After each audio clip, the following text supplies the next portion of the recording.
Hi folks, Doctor here and welcome back to Microsoft Flight Simulator. Today we are going to do leg 4 of 5 of the North Queensland coast bush trip from the Australia World Update. I'm recording this before World Update 8 comes out, which for me comes out like tomorrow morning, I think. It's the night before for me as I record this. So I don't know what other bush trips are going to be for that update, but we're completing the Australian ones now, and we're in the middle of this one, so I assume you've seen the first 3 legs. If not, it's 1 leg per video. So leg 4 is in this video. That's all I got to say. The big introduction was with leg 1, so let's continue. Alright, we're back. Let's get some things going here. Looks like, oh, that's funny. We're actually on the runway there, porch mark there. Alright, let's get some things set up here. First thing I'm going to do is repair and refuel, which is that key there. That tank job, that could be good. There we go. Alright, let's zoom this out a bit. And we're along the river, and everything is good there. Where do they put us on the runway for this one? Plenty of room. Yeah, it's in the middle, but plenty of room. Oh, that's fabulous. Alrighty, let's get going here. We're going to read about what's next. It is 28 minutes or so to Yankee Bravo. Yankee Bravo, Whiskey November. Alrighty, Cape Upstart. Once in the air, fly to the east-southeast, traversing the Burdekin River, where it meets the sea, then out over open water to the prominent Cape Upstart. So that's probably this lake or river here. We're going to probably go down this river out to here. That's pretty straightforward, if you ask me. Alrighty. It's going to take 12 minutes to get there, really? Okay. So we'll do that, and then once we're over the Cape, we'll read about the next one. Pretty straightforward. Again, I mentioned I'm doing this before the next world update because of 2 issues. If you close all these up, which I like to do, and you come back, they open up again. And if you start the stopwatch and you come back, it's 0. So those 2 bugs, I don't know if they're fixed by the time you watch this. Maybe, maybe not. I just mentioned that because you're going to see those issues as we do this. So we'll close it, but won't do any good. No good to start the timer either. So 98 degrees is all we care about. 98 degrees for 12 minutes. Oh, 98 degrees. Who remembers 98 degrees? Oh, that was the boy band that my sister gushed over. The only boy band she gushed over. Oh my goodness. Alrighty, we are going to use autopilot just so that we can look out the window, because my outside controls for the drone are using my yoke and pedal, so I can't control my plane while I'm controlling the drone. And if we do chase view, it's very limited. And in the bush trips, that stupid HUD is forced on. You can't turn that off like you can in free flight. So that's why we're going to use autopilot. Let's set the barometer too. Why is that all screwed up? Oh my, looks like we're all shaking and stuff. We are on floats if you didn't notice, which is pretty cool. Heading bug, where was I? Altitude, we've been doing 2,500 feet. It's been working fabulously. That way the ground doesn't look too satellite-y. And we're still low enough you can see objects, like we saw Lighthouse last time, for example. Ideally you want to use IS, hold, but I can't remember the ideal climb rate for this plane in terms of speed, so I'm just going to use vertical speed instead at 1,100 feet per minute. There we go. Alright, we're good. So last time, actually 2 times ago, I hit the parking brake to turn it off, but it actually turned it on. Last time I didn't touch it at all, and it was on, so let's not touch it at all again and see if it turns off. Nope, see, okay, no matter what I do, parking brake is always stuck on whenever I start. It's hilarious. Alright, first head flaps are down already. We're going to climb out of here and then get going, and then we'll engage autopilot so you can look around. There you go, and pop off the ground. I could have come up way sooner. Brakes to stop the wheels. Gear coming up, which I will show you on chase cam because it's fun to watch this gear because it is floats. Gear.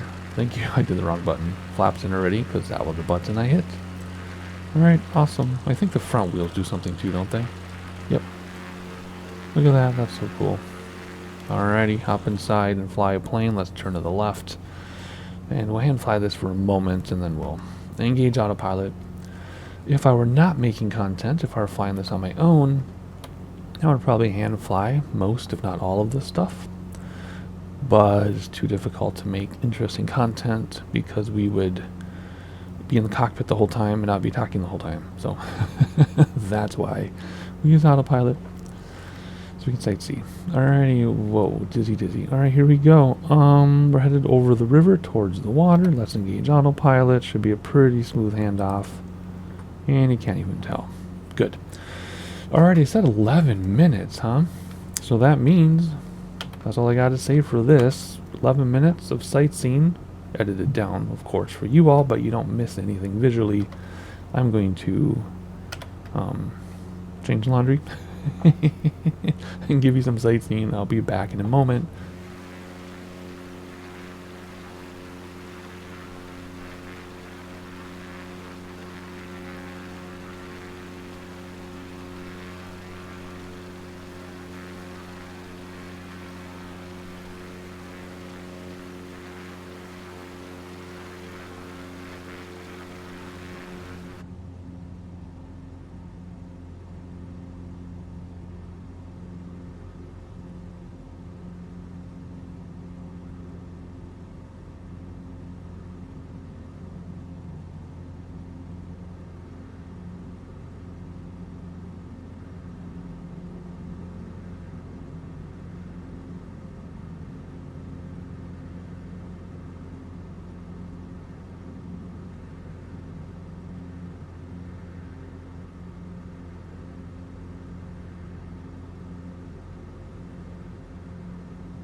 Alright, we're about to reach our cape. We're going to fly around that mountain. So I actually moved us over a little bit on our heading so that we could not crash into it. Although at this point we can probably go back to what it said. So what did it say? It said 98. Let's go back to 98 here. Then we get around it. We'll turn to 112. But we're not quite there yet. I just wanted to point out what was going on. Well, we're about to go around this thing here, but because I don't want to change altitude, we have to wait till we get all the way around it. And it's a pretty massive landmass. Because if you look at our speed, and then look at how long it's taking to go around this, and then if you looked at a satellite image, I guess, you'd see how big this is, but it's kind of cool. I'm not sure if anything lives on that, other than some animals probably. Some scary big wild animals.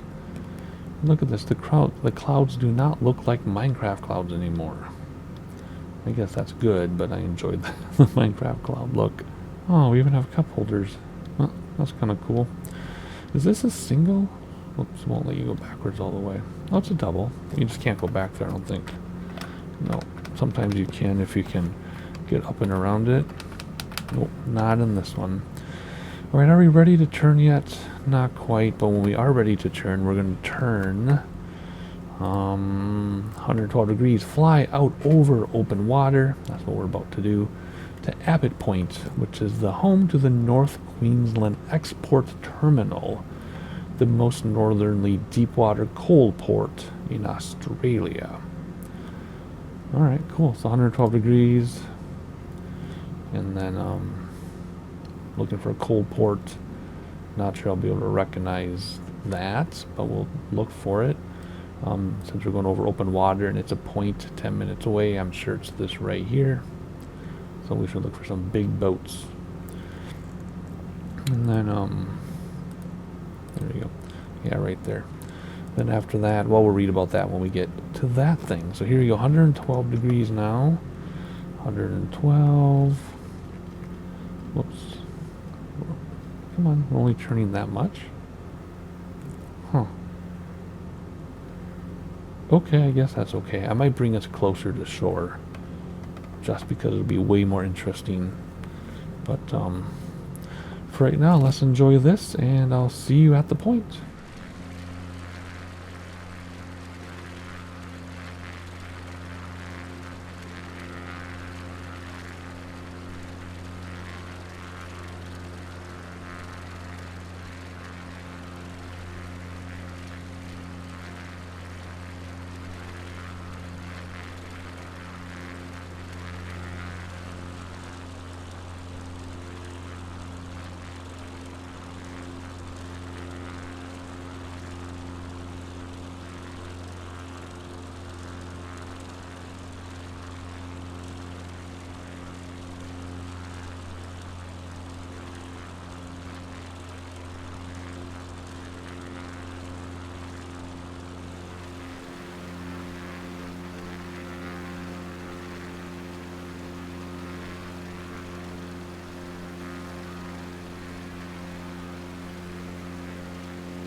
Well, we're coming up on the port. It looks pretty obvious to me of what it is, so that's easier to find and spot than I thought it would be. Once we go over it, though, we'll go outside to have a look around. But in the meantime, it's been a very delightful leg so far, our penultimate leg of the North Queensland coast bush trip. We do have one more leg left, which means one more video of this trip. And then we have, is it 3 more Australian bush trips? And then whatever the World Update 8 will add, which comes out tomorrow at the time of this recording, but you are watching this probably at least a week after the update came out. So what I am saying now is already obsolete. In fact, by the time you watch this, I may have already done the other bush trips. Just have to edit them. Who knows? Some behind the scenes stuff there. Hopefully it doesn't ruin the magic. There's a port there. We'll get a close-up look in a minute. I just want to preview where we're going after this. After the point, which is a port, we go out to open water to Queens Bay, which is probably over here, right? It's another 5 minutes. Maybe it's here. And then we're going to land at the airport, which isn't showing up because we're probably zoomed out too far. There it is. Yep, so we're just going to head to a bay and then pretty much straight into the airport for penultimate leg. Bowen Airport. Alrighty, so we don't even need this anymore. We're just going to use our little map. Very simple and straightforward. We'll keep our altitude until we get pretty close and ready for approach. Alrighty, let's have some look-sees here. Looking good. Looking really good. I know it's not an eye candy simulator, but it sure helps. Alright, trying to look at this cold port here. We will definitely be looking outside in a moment. Let's take advantage though and turn back. Whoops, this way. I think it was 114 it said. Not that it matters. It's just I want to be a little closer to the shoreline here to see some stuff. Alright, cool. Check that out. That is awesome. So let's have a look outside as we fly over. Oh my gosh, this is really kind of neat. Let's do that. Oh, let's just sit on the let's just sit on the pontoon and have a look. Yeah, that's kind of fun. Oh gosh, okay, I have 2 pontoon stories for you. The first one was when I was a kid. When I was a kid, we were on a lake near one of my uncle's cabins or something, and my dad's family is quite large. 7 siblings he has, and they all have their kids and stuff like that, and a lot of them are remarried, so there's blended families within that. But anyway, as a kid, we went on a lake on a pontoon with way too many people, and there was some cool fish nearby, or turtle or something, so everybody wanted to look at it. So everybody started walking to the same corner of the boat, the pontoon, and we took in quite a bit of water. Look at her shadow down there. Took in quite a bit of water and almost flipped it.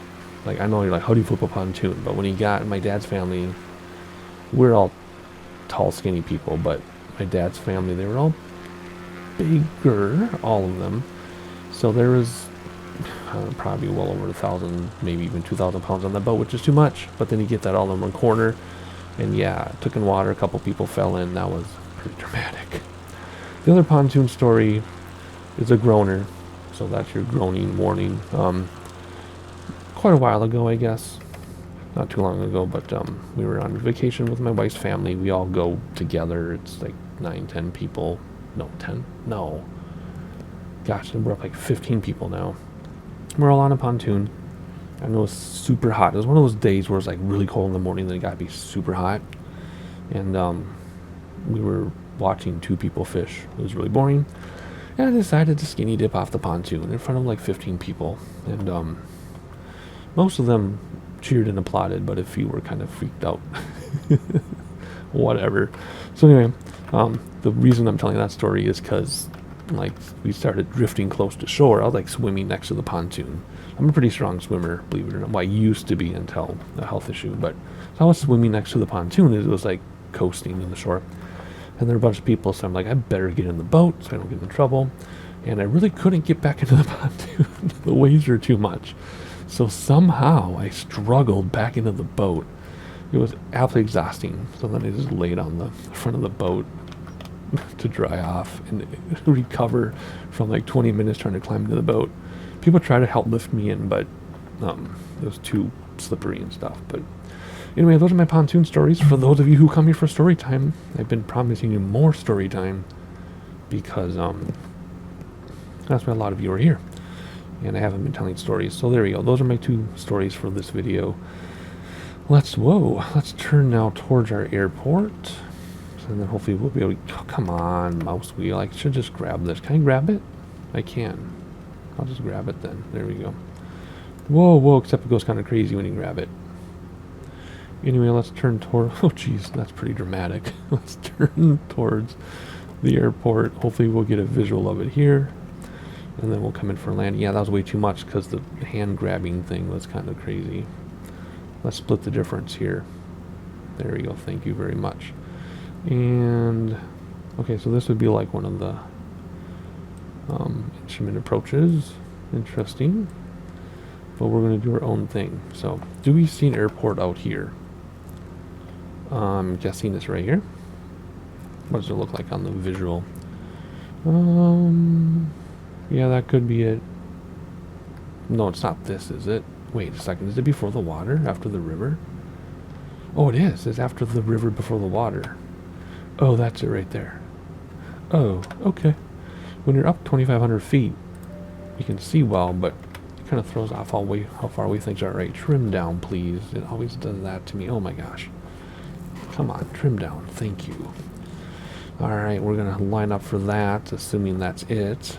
It sure seems farther away on the map, but it's right there. Alright, bring back throttle so you don't overspeed. Because if you overspeed, we have to redo it. I don't really feel like redoing the leg. It's beautiful and everything, but I don't feel like doing it twice. Just enjoying some views and enjoying the river coming in, and the mud, and the shoreline, and all the eye candy the simulator has to offer. That is definitely a runway, so let's fly an airplane. Throttle's back so that we can lose speed and descend. Let's see, it's going to come back into view. I'm adjusting my pedals. Oh, look at that river. Oh, don't we want to... Oh, we should land right there. Oh, we should land right there. Oh my gosh. That'd be amazing. Alright, can we see anything? Not really, because there we go. There's our runway. I'm assuming that's our runway. So we're going to descend, and hopefully not too low too soon, like in the last leg, where we lost sight of everything. But, yeah, that has to be it. So let's level off here a little bit. We'll just nose up to level off, which will actually slow us down, right? And then, is that our runway? Let's get some throttles back in here. I don't know about this. That looks... Oh, it's the... Okay. It's the dirt one. We'll land on that one, just because we can. Hopefully it won't register as a crash. But I was wondering why... I mean, I figured there were two runways, because if you look at this is the instrument approach path from both directions, which means there's a runway that direction, which is this one here. But we're going to try landing on the dirt one and see what happens. Gear down. Hopefully it won't come across as a crash. Hopefully it'll count. If not, we'll just taxi onto the paved runway until we get the save icon.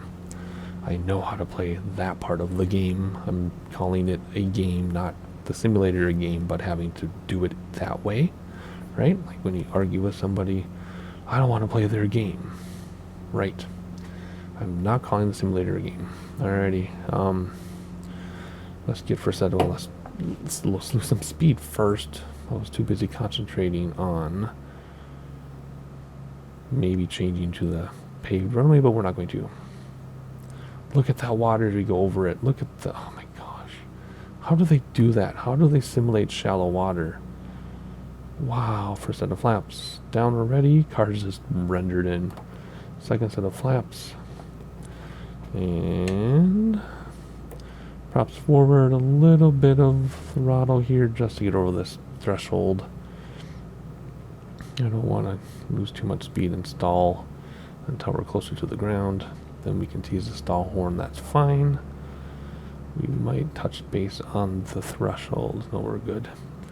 Alrighty, here we go. Throttle's back over the threshold. Don't smash those pontoons down. Smooth. Good. Wow, we bounced? I haven't bounced in years. Alright, gentle, gentle. Flaps coming in. Let's see, where's our save icon? Probably won't get it till we get closer to the middle. Save icon, where are you? There it is. Awesome. Good. There we go.